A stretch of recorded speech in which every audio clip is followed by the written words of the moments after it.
পাড়ার ক্রিকেট ম্যাচে এমন কিছু পাবলিক থাকে যারা খেলা শুরু হওয়ার সময় এক দলের পাশে দাঁড়ায়, কিন্তু ম্যাচের মাঝখানে যখন দেখে অন্য দল জিততে চলেছে তখন চুপচাপ নিজের জায়গা বদলে বিজয়ী দলের ভিড়ে গিয়ে দাঁড়ায় আর ম্যাচ শেষ হওয়ার পর বুক ফুলিয়ে বলে যে আমি তো প্রথম থেকেই এই দলকেই সাপোর্ট করেছিলাম। রাজনীতিতে এমন মানুষকে বলা হয় সুযোগ সন্ধানী, আর সহজ বাংলায় বললে হাওয়া যেদিকে এদের ঘাড়ও সেদিকে। আজ আমরা আপনাদের ছাত্রদের এমন একটি চতুর্থ ক্যাটাগরির সঙ্গে পরিচয় করিয়ে দেবো যাদের নিজস্ব কোনো স্থায়ী বক্তব্য নেই। পরিস্থিতি বদলালে বক্তব্য বদলায়, সুবিধা বদলালে আদর্শ বদলায়, আর হাওয়ার দিক পাল্টালে এরাও মুহূর্তের মধ্যে উল্টো দিকে ঘুরে দাঁড়ায়। এই ছেলেটির নাম সৌরভ দাস। আপনারা সবাই এনাকে চেনেন, আর মজার বিষয় হলো যে শেষ পর্যন্ত দেখা গেল যে সেই নাকি আসল মোদি ভক্ত। এখন কথাটা শুনে নিশ্চয়ই একটু ধাক্কা খেয়েছেন।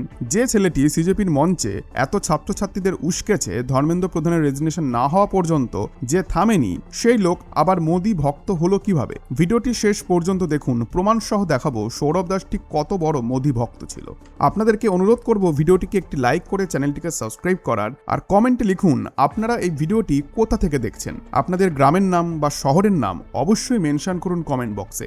তো দেখুন, রাজনীতিতে তথাকথিত আবহাওয়াবিদ আপনারা অনেক দেখেছেন। হাওয়া কোন দিকে বইছে বুঝে যারা দল, মত, আদর্শ সব পাল্টে ফেলে। কিন্তু আজ আমরা এমন একজনের সঙ্গে আপনাদের পরিচয় করাবো যে শুধু হাওয়ার দিক দেখে নয়, নিজের সুবিধা বুঝে নিজের সুর বদলে ফেলে। হ্যাঁ, রাজনীতিতে দল বদলানো বা মত বদলানো নতুন কিছু নয়, কিন্তু আজ যার কথা বলছি সে নিজেই বলে যে সে রাজনীতি করতে আসেনি। দেশে যা ভুল হচ্ছে তার অ্যাকাউন্টেবিলিটি ফিক্স করতে এসেছে, ছাত্রদের জন্য লড়াই করতে এসেছে। ককরোচদের প্রোটেস্টের পর থেকে সিজেপির মুখপাত্র সৌরভ দাসকে আপনারা প্রায় প্রতিদিনই শুনছেন। এক একদিন এক একটা মাইক আইডির সামনে তার বক্তব্য দেখা যাচ্ছে। প্রতিদিনই সরকার বিরোধী আওয়াজ তুলছে, মানুষকে উস্কাচ্ছে, সবকিছুর অ্যাকাউন্টেবিলিটি ঠিক করতে ব্যস্ত হয়ে পড়েছে। কেন্দ্রীয় সরকারের পলিসি হোক বা প্রধানমন্ত্রী মোদির কোনো সিদ্ধান্ত হোক বা মোদির কোনো বক্তব্য হোক, প্রতিটি বিষয়ে সৌরভ দাস বিরোধিতা করছে। এমনকি সুপ্রিম কোর্টের নির্দেশ নিয়েও তার সমস্যা হয়েছে। সে চায় কারোর বিরুদ্ধে যেন কেস না হয়, কিন্তু প্রোটেস্ট চলাকালীন তারাই বলছিল যারা ভাঙচুর করছে তারা আসলে আরএসএস এর গুন্ডা। যদি তারা সত্যি আরএসএস এর গুন্ডা হয় তাহলে এফআইআর কেন তুলে নিতে বলা হচ্ছে? আর এই যে সৌরভ দাস যে এত বিরোধিতা করছে সবকিছু নিয়ে, এত চেঁচামেচি করছে, সে আবার মোদি ভক্ত হলো কিভাবে সেটা বুঝতে হলে আরো একটু শুনুন। সৌরভ দাস আজ চারিদিকে ঘুরে সমালোচনা করছে সেই একসময় প্রধানমন্ত্রী মোদির আসল ফ্যান ছিল। অন্তত তার পুরনো সোশ্যাল মিডিয়া পোস্ট তো সেটাই বলছে। বিশ্বাস না হলে এই টুইটটি দেখুন, ভালো করে পড়ুন সেখানে কি লেখা হয়েছিল। What's wrong with up?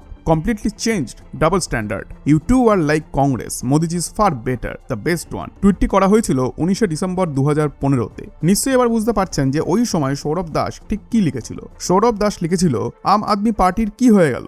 আপনারা পুরোপুরি বদলে গেছেন, ডবল স্ট্যান্ডার্ড দেখাচ্ছেন, আপনারাও কংগ্রেসের মতো হয়ে গেছেন। মোদিজি অনেক ভালো, তিনিই বেস্ট। এখন একবার ভাবুন, যে সৌরভ দাস আজ এত হইচই করছে, মোদির পলিসির বিরোধিতা করছে, বারবার বলছে আমরা সবকিছুর অ্যাকাউন্টেবিলিটি ঠিক করতে এসেছি, রাজনীতি করতে আসেনি, সেই সৌরভ দাস একসময় মোদিকে নিয়ে ঠিক কি ধরনের মন্তব্য করত? তিনি মোদির যে কত বড় ফ্যান ছিল, মোদিকে তার কতটা ভালো লাগতো, সেই প্রমাণ তো আপনারা দেখেই নিলেন। আর টুইটটি যখন ধীরে ধীরে ভাইরাল হতে শুরু করে তখন কিন্তু মানুষ চুপ থাকেনি। সেই পুরনো টুইটের রিপ্লাইতে একের পর এক কমেন্ট আসতে শুরু করেছে। একজন ইউজার লিখেছেন যে বিজেপি কা ধুরন্ধর পাকড়া গেয়া, আরেকজন লিখেছে যে এ তো পুরো মোদি পাগলু। আবার একজন একটি ভালো মন্তব্য করেছেন যে when you are not busy spreading propaganda you are telling the truth, অর্থাৎ যখন আপনি প্রোপাগান্ডা ছড়াতে ব্যস্ত ছিলেন না তখন অন্তত আপনি সত্যি কথাটা বলতেন। তারপর আরো একজন লিখেছেন, it seems like you are just sitting on X and doing politics, you don't seem interested in students at all. অর্থাৎ দেখে মনে হচ্ছে তুমি শুধু এক্স অর্থাৎ টুইটারেই বসে আছো আর রাজনীতি করছো, ছাত্রদের নিয়ে তোমার